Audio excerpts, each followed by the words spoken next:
Today's video is brought to you by the guys of our horrifying hot sauce. Delicious and scary hot sauce. Fermentation, deliciousness. And I'm a huge hot sauce fan. They have hot sauce for everyone's taste. Anywhere from PG to the NC-17. The Momo is my favorite. It's delicious and has a mango taste. Right now, for all of my viewers, we're running special to the end of the month. Just use my promo code, 3 bottles or more. You can get 15% off by using the code HorrorRealm3. 4 bottles or more, 20% off. Use the code HorrorRealm4. Please check them out at horrifyingco.com and tell them that the Horror Realm sent you.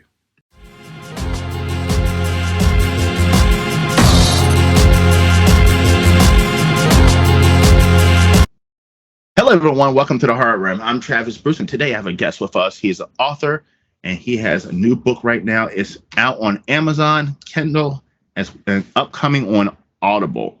I have with us James Mavity, and his new book is called Marsh, The Evolution of a Serial Killer. James, welcome to the Horror Realm. Thanks for having me. I really appreciate it. It's an absolute pleasure as well. So tell us a little bit about Marsh, The Evolution of a Serial Killer. So Marsh came about because I have another book out called Fears, where I wrote short stories. And Marsh was one of those stories. And it was so popular, everybody wanted more and more and more. So I decided to turn them into books, into their own books. There's 2 Fears out there, and there's a story number 1 and story number 2. Well, story number 1, as you can see right there, Andy Marsh. So Andy Marsh was born into his birth alone was traumatic. He was born by drug-addicted parents. The mother was high on LSD. She birthed him. He laid on the floor. The drug dealer actually called the ambulance when he saw that it happened. And that's just the start of this. And this book goes into great detail about the horrors that he had growing up and how he just became totally detached from society. I mean, he's a good-looking dude. Women love it. And he's very no interest whatsoever in relationships. The only thing he can feel is fear. And that's the fear he creates in his victims. So as he grew up, he ended up, when he was 16, he killed both of his parents. And he liked it a lot. Then he had one friend, and that was a coach. I don't want to give away too much. Yeah. But needless to say, he has quite the body count. And he has a little shop of horrors in his basement that he had built.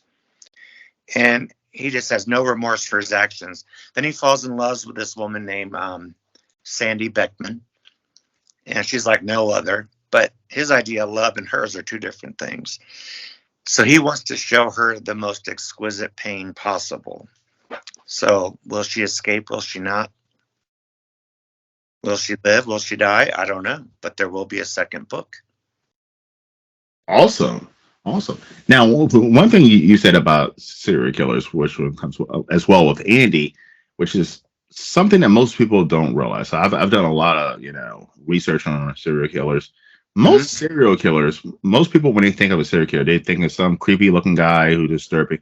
But no, most serial killer, rapist, violent offender, when it comes to men, are extremely good looking dudes.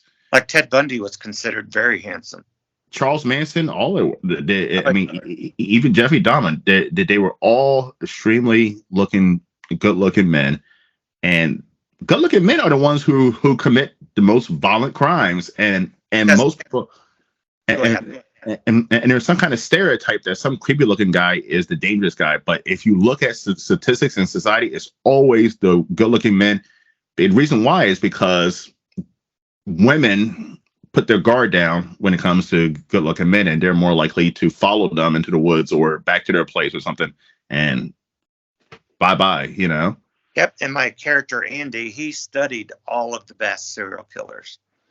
And the one thing they all had in common was they were caught, with the exception of the Zodiac. Mm-hmm. So he wants the highest body count ever. And not just in America, but worldwide. And he's close to getting there. Wow. Now, going from doing short stories to a full-on novel, Yeah. um, I've talked to many authors, and I've asked them this question: is it easier to do a short story and try to fit so much into a small package, or is it easier to do a novel? I think it's easier to do short stories. I say that probably because I have 3 books out on short stories. And but this one, I just feel so strongly about this character, Andy Marsh. Everyone that has read it, just they love it and they want more and more and more. So this time it was easy. I've tried it with other ones, some successful, some not. One of them, I have a book out called Darkness Moves, and that started out as a short story. And I sent it to a friend who's an author, James Hershey, and I asked him for his advice, and he said this should be a novel. So that was the very first novel I wrote. This is my second full-blown novel, but I've really enjoyed doing it because Andy Marsh is a sick ticket, and I really like sick tickets. You know what I mean? Plus the fact that he's charming and charismatic added some more fun to the storytelling part for me. So it was actually quite easy to expand that story. And you've already stated that there's going to be a second book. Now, when you were writing the first one, did you already have in mind that there was going to be a second one, or once you got into writing, you were like, "Boy, I cannot fit all this in one book. This is going to have to go over." Right. And then, plus, who doesn't like a sequel? Everybody loves a sequel, especially a good sequel. Especially a good sequel. Like Aliens. That was the best sequel. Exactly. It literally is. But that's my plan, is in the sequel, because now that he's established and you know all about Andy, it was quite easy coming up with the second half of the story. And depending on how this one is, I anticipate a third installment. A third installment. Now, have you ever met any Andys in your real life? I'm not necessarily saying a killer, but possibility. Seriously, no, I haven't. But I, like yourself, I've read a lot about killers. The Zodiac is my all-time favorite because he tore police in the media, the whole state of California. And that's kind of what Andy loves most, because he can almost feed it, like nurture him, the fear that he. And that's fun. And it's interesting when it comes to serial killers because I mean they are arrogant. They're definitely narcissists. Very much so. Yeah, he takes good care of his looks, but as far as like wedding tackle goes, his parents mutilated him when he was a child, so he cannot have sex. So that's part of his neurosis, I do believe, that sent him over the edge. Now, do you think that most serial killers, it stems from some kind of traumatic experience as a child? I do. I was watching a TV show on serial killers on ID channel, and it ended up being Ted Bundy. I didn't know it at the time, but it was a child named Theodore. And they talked about his childhood. And I guess the very first person he killed was a brownie, a little girl selling, or a Girl Scout. Wow. That was his very first kill. So I don't know. I think in this case, in my book, it is a result of it. And then a result of everything up through 16. Because, like, well, I don't want to give away a whole lot. Even the worker that was supposed to be helping him out screwed him over pretty hard, too. His faith in humanity just destroyed. Just destroyed. Now, so when there was were there any inspiration that you've gotten while writing this book? Did you research a lot of serial killers, or did you read any other novels or movies? Well, my favorite movie is Halloween, the original. Mine too. Jamie Lee. And my favorite part parts of the Halloween is narrow escapes. When Jamie Lee Curtis is trapped and he's busting through the door That's terrified me as a child. Mm-hmm. And then there's a rake up against it just to break her way out. And then she's like, loses her keys, beating on the door. It's that kind of on the edge of your seat excitement that I really like. And I really wanted to put in this book. So not just Halloween, but I did use bits and pieces of other serial killers. Like the Zodiac had a calling card. He has a calling card too. It's not that though. He cuts off the index finger of all of his victims, and he keeps them in a jar. This way, if he ever was caught, his biggest fear is that he would not get the notoriety he deserves. So those fingers will identify the person and really lead up to his body count being accurate. Now, were you a fan of Dexter? Did you watch? I did. I watched the first season of Dexter. What, did he do something like that too? Well, his calling card was that he liked to do like little blood slides. Like, Yeah. he would. Yeah, Finger, that way there'd be no mistake in. So he takes the right index finger off each victim. and it's weird that when it comes to serial killers. They're collectors. They like to have some kind of trophy to take with them from each victim. True. Now, have there been any authors that you've gotten inspiration from over the years when it came to your writing? Yes. J.A. Conrad. Have you ever read any of his books? I have. Have you read Haunted House? I have not read Haunted House. Oh my God, that's a good book. Is it? Several books out that deal with fear, and then the book is a combination of all three of those books. And they go to this haunted house, and it's just amazing. It's well written. It's fast paced. I enjoy fast paced. I used to be a huge Stephen King fan back in the day, and then I still admire Stephen King. Don't get me wrong, but sometimes he can get a little wordy. Is that It's a slow burn? Yes, a slow burn. And I think in today's time, a lot of people don't have patience for slow burns all the time. Yes, especially the millennials and younger. They definitely don't have patience. They want Snapchat. They want it now. Yep. So this one here, there has to be just moments. You have to set the scene, but I try not to bog down. I'm more about the content. I'm more about this girl, Sandy. She's an amazing. I got her inspiration from Jamie Curtis from Halloween because she's a brainiac. She's super smart, and it's just the roller coaster ride they go on together is a lot of fun for me to write, and hopefully it scares the crap out of a lot of people that read it. I did have one lady that started reading it, gave it back, and said, "I can't. As a woman, I can't read this because it just terrifies me." It hits too close at home. Yeah. I said, "Okay, that sounds good."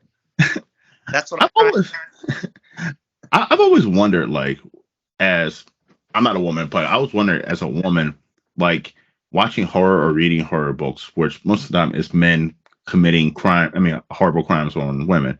Is it tough for them to watch? Because, like, oh my God, this is real world scenario. I've always like wondered that watching it. Well, and like she said too, as a woman, like there's like stalking in this book, and that alone, I don't know if she's a victim of stalking ever, but it creeped her out tremendously. So she was like, "I can't do it. I had to stop reading." She goes, "It's really good, but I had to stop." I'm like, "Well, I'll take a compliment. That was good." That's always good. Now, as a writer in the year 2023, has it gotten easier to get your work out there and also get noticed, or are there other challenges as well? So you know what I do, Kindle, and that's as far as publishing, getting the book out, getting noticed. It's a tough thing. Because I've read a lot. Oh, your book and all that good stuff. And even now, when I go on there, I can't find any of my book unless I do. Like if I just go to books, and hit search. 75 pages. I'm not on any of them, but I have 8 books. So do you think it's harder now because it's easier to get your stuff out there? It's harder I think flooded because of that reason, because it's easier to get your book out. It's just harder to get noticed. Last year, I went to my very first horror convention up in Denver, Rocky Mountain Nightmares. Nice. I had a blast. And, this year I'm going to go to Phoenix in July to the Mad Monster Party. I will be there for Mad Monster. Which one you going to? One in North Carolina or Texas? Phoenix. Okay. I'll be in the one in North Carolina. Oh, dang. Mm-hmm. I have to be, I'm motor driving. So, because yeah. I buy these books down, they weigh a ton. I can imagine. But like I've said many times, like when I go to horror conventions, and I go quite a few a year, I run into some of, and I've run into, there's a lot of authors there, and I get to get introduced to authors that I may or not known, and I get to interact with them. They get to tell me a little bit about the book, and it's nice also to get that autograph. Yep. And I tell a lot of authors who are smaller don't try to look for a way to get out there. Horror conventions are sometimes the best way to go because people are looking, like, not everybody's there. Yes, a majority of people are there for the autographs, but a lot of people are also like to go to the vendors and they're looking for that new good read. And then once you get them hooked on as a fan, they're going to be looking for additional more and more of your work. That's my hope. Yep. That's my hope, because it's, and it's like, it's tough because, you give people free copies and ask them to do a review, and only about 30% of those that get free copies actually do reviews. And a problem I've had lately that I've experienced is people like, I don't read. Okay, well, that's okay. Have a great time at the convention. Yeah. There's tons of cool stuff and celebrities. I got to meet all kinds of celebrities. I met the dude from The Hills Have Eyes. Oh, the original one? Yes. What's his name? I can't name, but his last name is Berman. Yeah. What? His last name is Berman, something like that. Yeah. He's the nicest man. I met Dee Wallace from Rob Zombie's Halloween. I met Dee Wallace. She's nice too. She was very sweet. She wasn't when I met her, to be honest. No, I met her during COVID in Atlantic City, and she was not that pleasant. Because I don't know if she's, I don't know, but when I walked up, I said, "Hey." She was like, put her arms out, come up and gave me a hug. I don't know if she thought I was someone else. Okay. Yeah. But I got my picture taken with her, Yeah, I mean, she wasn't, her and her handler weren't that pleasant. I was like, oh, okay. I'm like, well, there was another dude there. I can't remember his actor in Clockwork Orange, and she was in Rob Zombies. He was Malcolm McDowell. Yeah, he was there, and I heard the same about him and his hand, that they were not as friendly as some others. Yeah, I mean, I've been to tons and tons of horror conventions, and for the most part, I've had nothing but pleasant experience meeting, celebrities. There's been like, one or two that like stuck out in my head that like it just wasn't. And I'm not one of these people who like, oh my goodness, I want to talk to you for 20 minutes. I'm just like, hey, pleasure to meet you. I'm a fan. Get my picture, my autograph, and I'm out. Right. So I'm not even one of those people that linger. But like when they're like, hey, how's it going? They're like, hey, whatever. Where's your thing? Let me sign it. All right, come on, hurry up. It's just like, oh, it's just like I just gave you $60 to $100. Like you could at least get 10. Like, you appreciate me giving you this fucking money. They're making bank. You only have to be in one movie in your lifetime. If it's successful, whether it's sci-fi, Comic Con's your go-to. Yes. Or any horror convention, they're making bank. They're making bank. And that's why I just want to be in one horror movie. I don't care if I'm a victim. I don't care if I'm on there 10 minutes. And then all I got to do, and I can now be at a horror convention. Yeah. Signing away. I saw so many people there that I'm like, They look familiar. Then I recognize like B movies and stuff. They were Yeah, there. yeah. Making, I mean, Bill Moseley. I mean, who is to horror fans, he's I mean, big, but to the average casual movie watcher, they have no idea who the hell he is. he was there. And he gets a line every single time at horror conventions. He was Devil's Rejects, right? What was that? Devil's Rejects. Is that? Devil Rejects, Texas Chainsaw Massacre 2. I mean, he's been in a lot of stuff. Yeah. Yeah, he was there too. And I asked him if I could get a picture, and he was like, "Well, are you?" I said, "I'm a vendor." Oh, you're a vendor. Okay, come on. Yeah, that's cool. He wanted to make sure he's getting paid, which I understand, but nobody charged me. And then the guy that played Michael Myers in the Rob Zombie movies, in the Tyler Mane, he's huge. he is massive and super nice guy. And I'm 6'4", and I'm saying he's huge. Yeah, so he is tall. He is a big one, that's for sure. But one of the things I love about horror conventions, I try to preach about going to horror conventions, even with my videos, my walkthrough of the conventions. Every horror convention, so I do like a video walkthrough. I don't know if you've seen any of my videos, but I always stop off at the vendors, the authors, and I give them a free plug. I ask them about their work, and I give them a free plug. That's awesome. Without the vendors, you are not having a horror convention. Right. Like the celebrities do not bring, the celebrities bring people into the door, but they do not bring in the money for the convention to even happen. Right. And a lot of people pay William Shatner $300 for a picture. Yeah, easily. But they have that $300, but they find really cool stuff. At that convention, I had vendors there. Amazing, more related items. Yes. Money on too, Yes, and I love spending my money. I mean, I always stop off at the vendor aisle first, knock that out, and then I go whatever 2 or 3 autographs I want. Then I go and knock that out because I always like supporting the vendors. I always like to, because they're the backbone of the horror conventions. Mm-hmm. But I tell you what, my wife and I, we do it together, and we were surprised by how exhausting they can be because you're always up, and you're always trying to be friendly to everybody and interact with the crowd. But for me, it comes naturally. I don't have a problem with it. I'm cutting, so But that's a good personality. But that's one thing too. As being a self-publishing author or a small-time author, you have to be a salesperson. You have to be, even if you're an introvert, you got to force yourself to be an extrovert because you have to do podcasts. You have to come on my show. You have to, when you go to these horror conventions, you just can't sit there and, I know, wait for the customer. Yes, you have to, they give you eye contact. You have to engage with them. Hey, come on over. I got this new book. Blah, blah, blah, blah, blah, blah. Yeah, it's true. I got new business cards. I have my QR code on the back. So, I'll be handing those too.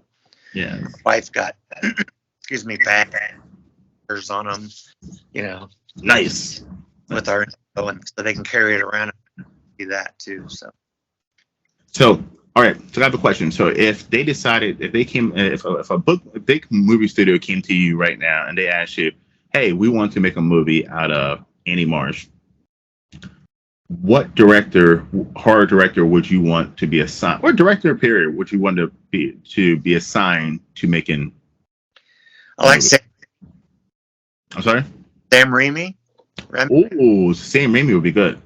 Because, The Conjuring, he did a bang-up job with those movies. Well, the first 2. Conjuring 2. The third one, it got a little campy for me. Like, I like Sam Raimi. I mean, I love him for the Evil Dead stuff. I even like him for, Spider-Man and Drag Me to Hell. I mean, he definitely... Sam Raimi is one of those guys. I would love to meet him in a convention.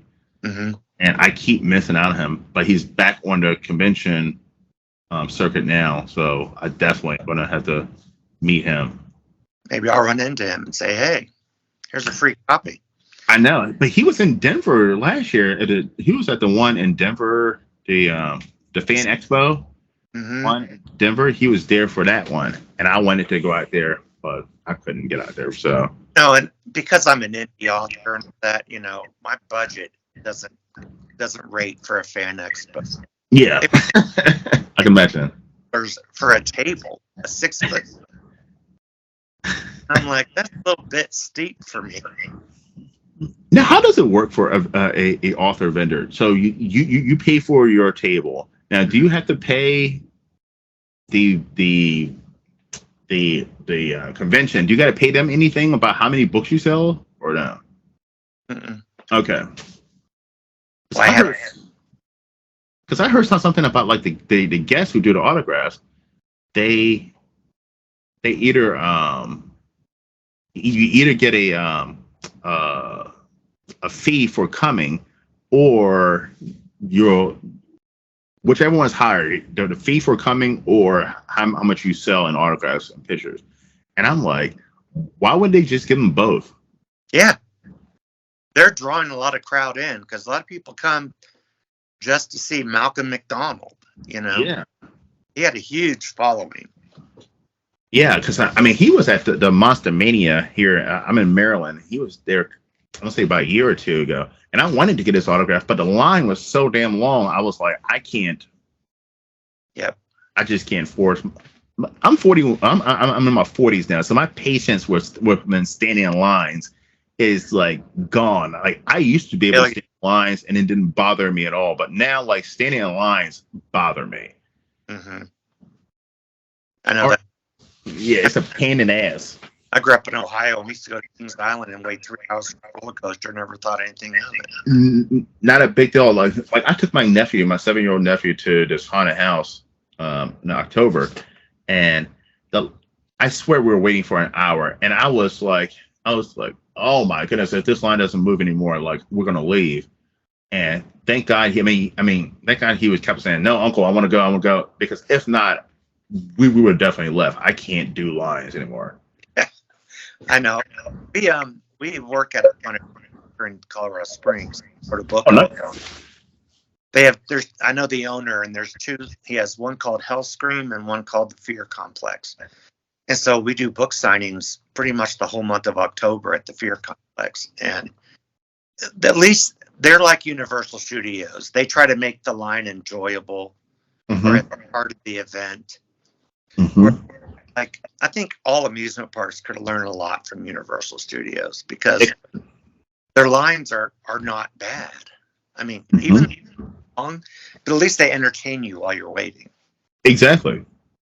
I say the same thing about when it comes to fast food drive-thrus. Chick-fil-A is on point. Chick-fil-A, country. I don't care. There could be 50 fucking cars out there, and they got them boom, boom, boom. But you go to somewhere like McDonald's or Popeyes, and it's like a line. Don't even get me started on McDonald's. And it can only be 5 cars. I love Popeyes, but they're slower in death. Slow as hell. Slow as hell. Country. They're the most efficiently ran business. Oh my goodness. It does not matter what state you're in, what city you're in. I don't care which one you go to. It's boom, boom, boom. But then they also, people from other fast food restaurants complain about how much money they make. Look how hard they work. Yeah. They're rolling. And they're polite, friendly. Yeah. A lot of places are not. The majority of the places are not. and their excuse to not being friendly is because they're not paid enough. Oh, right. They're paying people $28 an hour at McDonald's here in Colorado. Oh my God. I know. I'm like, why are you complaining? And they still can't get people to come in even after they're hired. $28 an hour from McDonald's in Colorado? Mm-hmm. Holy shit. I mean, they have signs in the window. $28 an hour. Holy shit. I mean, just to be not for a manager, just to be a regular. Whoa. I mean, if that isn't, when my son was younger and I said, get a job at McDonald's, he goes, I don't want to do fast food. I'm like, motherfucker, nobody wants to work in fast food. No one wants to work in fast food. People that work in fast food don't want to be there. Bills. Exactly. I tell both my boys, you ain't above nothing. Shit, if McDonald's here was paying $8 an hour, I might work there part time. Shit. Yeah, no doubt. I mean, it can't be that fucking hard. I never worked at a fast food place for it, but it can't be that fucking hard. It's not as hard as it used to be. Yeah, because everything is automated. You hit buttons and the shit fucking makes itself. Yeah, you don't even like have to touch anything anymore. Yeah, it's crazy. All right, so James, I got 3 hard questions for you. Are you ready for my friend? I'm ready. All right.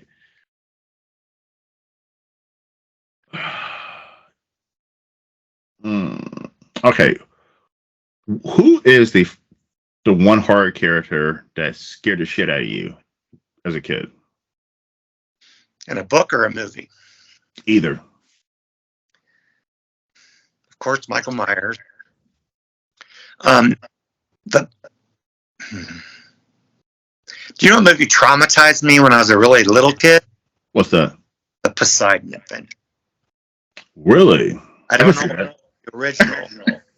It's easy. It's stupid now, but I think I don't know. I had a fear of that stuff.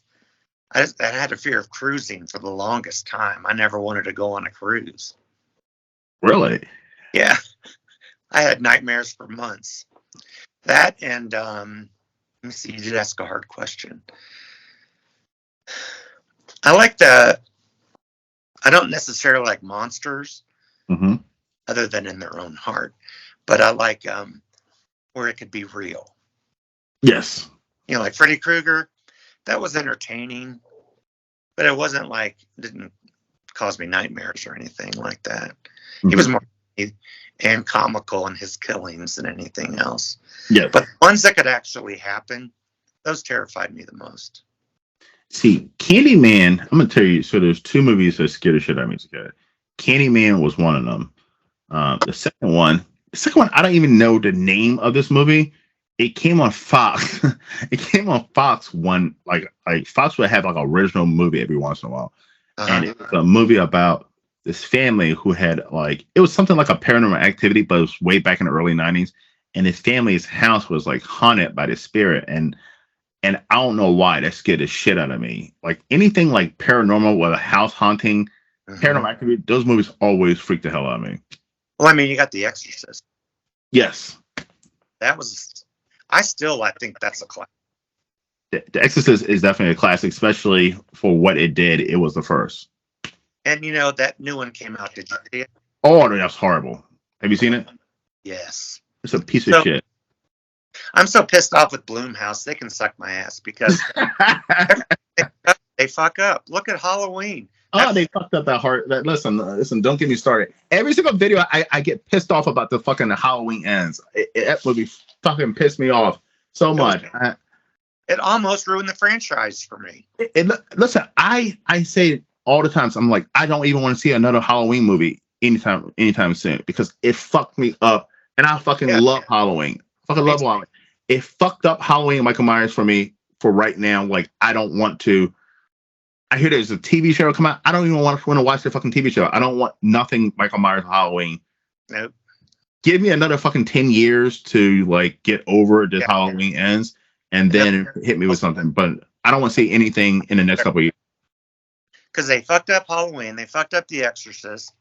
They even brought back the mom from The Exorcist. Oh my goodness! Listen, and she was in it. She had an irrelevant fucking role in that movie.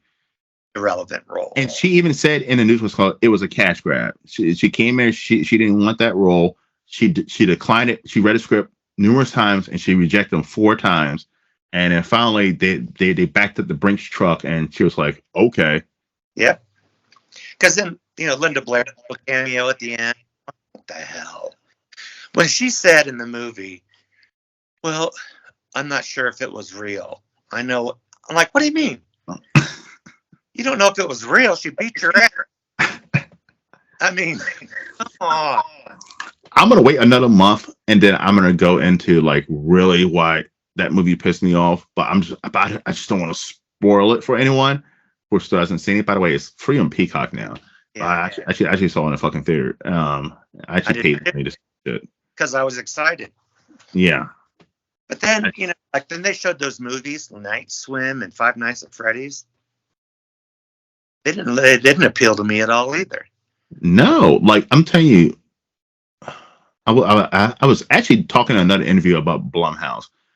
Blumhouse, every once in a while, they'll make a great movie, right? Like Halloween 2018 was But amazing, awesome. was awesome. And then they follow up with six shitty movies, you Hmm. know?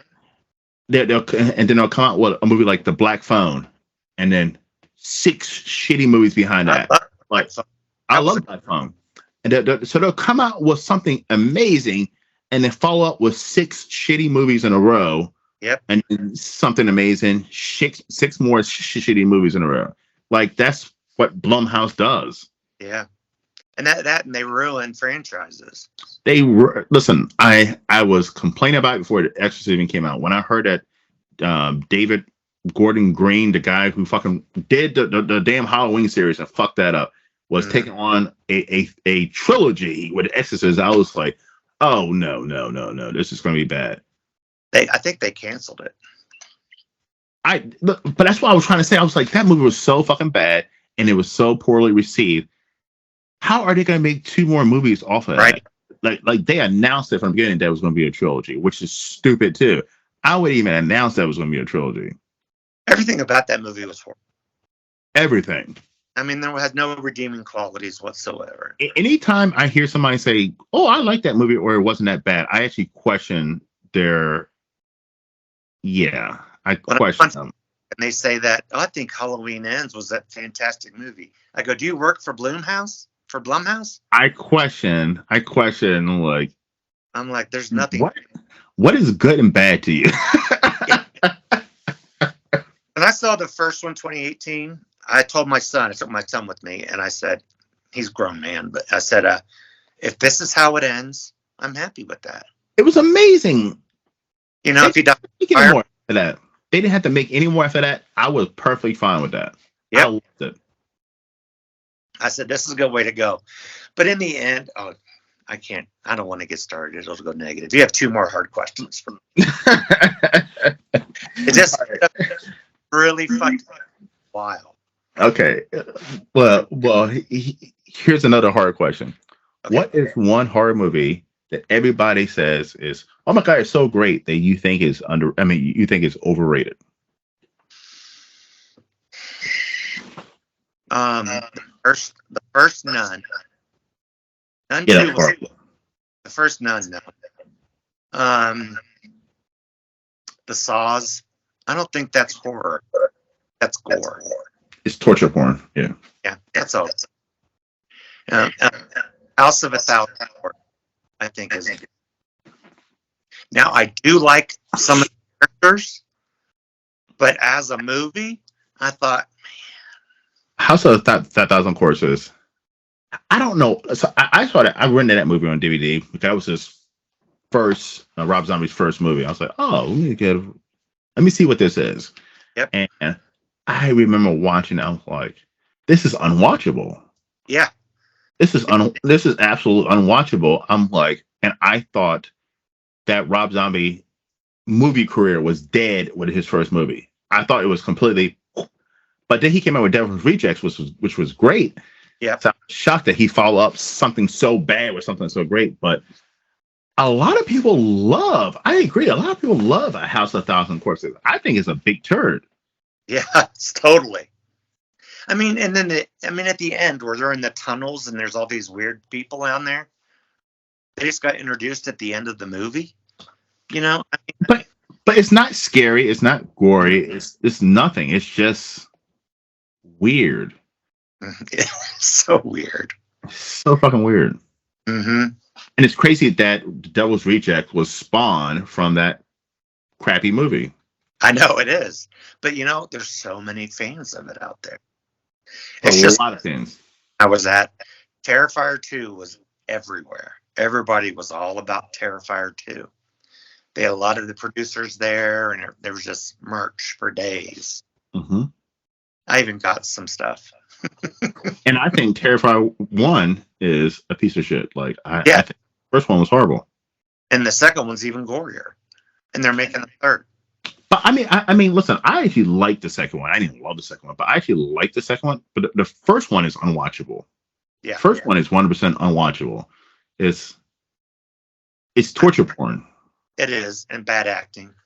And horrible acting. Just Yeah. horrible acting. The acting, torture porn, no story, no dialogue, no character development. Boom, boom, boom, boom. But yeah, House of a Thousand Corpses. That's a good one. That's a bad one that people love. I know. And when I say I don't like it, people are offended. People Literally. get offended. I think I've had people on my show who said, "I love," quite a few said, "I love." I'm like this. Oh, okay, okay. And I'm like, my mom, like, that movie's horrible. I think you and I would be good movie going buddies because I think we have a lot of like these movies. I love good horror. I love excellent horror, and Blumhouse is not where it's at, and No. Rob Zombie's movies are not. His horror movies are not great. No, because he tries to just like gross you out. You know, I remember the first remake came out, Rob Zombie's first one. I didn't like it the first time I watched it. Mm-hmm. I did not. I went with my wife and a bunch of other guys and their wives. And they had to listen to some of the shit said. But it sounds like, and I don't know if Rob Zombie's white trash or not. But I mean, I don't mean to say that. Like, but it's white trash trailer park dialogue throughout the whole time. Hey, okay, get the fucking ass over here. Like it's like it gets annoying. It gets so fucking annoying, and that's all his movie are. It's that white trash trailer park dialogue throughout the whole entire fucking movie. I love his music. I really do. I like a lot of his, not everything, but I like a lot of it. But his wife is not the best actress either. Oh, she's horrible, and he puts in every movie. She should take a few lessons because she doesn't get better. But no one knows how to act in any of his movies. No one knows how to act. It's I'm telling you, it's that trailer park dialogue. Mm-hmm. Hey there, bitch! Come on here and give me put some eggs. Like it's like, oh, like no one talks like that. You know what I mean? I do. It's like, and I'm pretty sure that people talk like that, but I don't interact with people who talk like that. Right. I'm not around with people like that because I don't live near a trailer park. You know? Right. Yeah. All right. Third question. All right. Who is your favorite final girl? Favorite who? Final girl. I mean, other than Jamie Lee? Yes. Okay. Laurie Strode, because that's everybody's favorite final girl, including mine. You know what? One movie I really liked, and I ended up liking her a lot too, was Cabin. Which one? Cabin in the Woods. Oh, Cabin in the Woods. Okay. I thought that was a really original movie. It was. And I liked start to finish the whole thing. I really did. Good final girl. I went into Cabin in the Woods thinking that I wasn't going to like it, and I 100% agree. It was an original, and it was something I did not think it was going to be. Did you ever see The Collector or The Collection? And that's the guy with the mask on. Mm-hmm. Yeah, those movies are great. By the way, those movies, no one talks about how good those movies are. Those movies are gorier. Like those movies are what.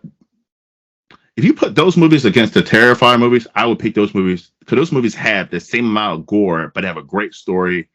Yeah. Dialogue. I saw The Collection first. Didn't know there was that it was a sequel. I'm the same way. I saw one of them in the movie theaters. I saw the second one in the movie theaters, and I was like, "Oh, what is this? Let me go see this." And I had no idea that it was a sequel. Yeah, no idea, but it was great. And I watched the first one, and it was good. But I really wish they'd make part 3. I do too, because I think there's some unfinished business that needs to be taken care of. 100%. I mean, that's a movie series that it doesn't get that much love in the horror community, and I don't understand why. Because it is excellent. When I first saw that, I was like, "This is the first good horror movie I've seen." And if you're a gore hound, it has plenty of gore. It does, but not just gore. Yes, like the movie Hostel. I didn't like that movie. I like Hostel. I actually like Hostel. I didn't. It was very real. I've been to East. I could see that very real. But that's why I like Hostel, because during that time when that movie came out, I was traveling the country. I mean, I was traveling the world a lot as a single guy, and I was like, "Shit, that could have been me." Yeah. I was like, "Shit, that could have been me." At any point, some attractive women from some other country could have said, "Hey, you want to go to a Western call with us?" And I would have been tied up and getting my head cut off. Yep, exactly. By shaky hand, doctor. Especially in my early 20s, where my dick was definitely leading me everywhere. All of us. Yeah. It was leading me everywhere in the bad choices. All right, James, where can everyone find you, my friend? On Amazon.com. I have James Mavity as my authors page. Amazon has all my books and audio. They're on Audible and ACX. Awesome. Well, everybody, please get onto Amazon and Kindle and soon on Audible and check out Andy Marsh. You're going to love it. Evolution of a Serial Killer. That's James, right. It's been an absolute pleasure having you on, my friend. You're more than welcome anytime. And I will hit you up when I get out to Denver next year and to see what convention you're going to be at, and I'll probably be there as well. I'm going to be at one in May, the Rocky Mountain Nightmare. I'm gonna be at, so I'll see you there for that one, most definitely. Hey, good, yeah. Look forward to it. All right, everyone. Well, thank you for coming to the Horror Realm. I'm Travis Bruce. Go Eagles, and I'll see you guys next time. Take care. Thank you.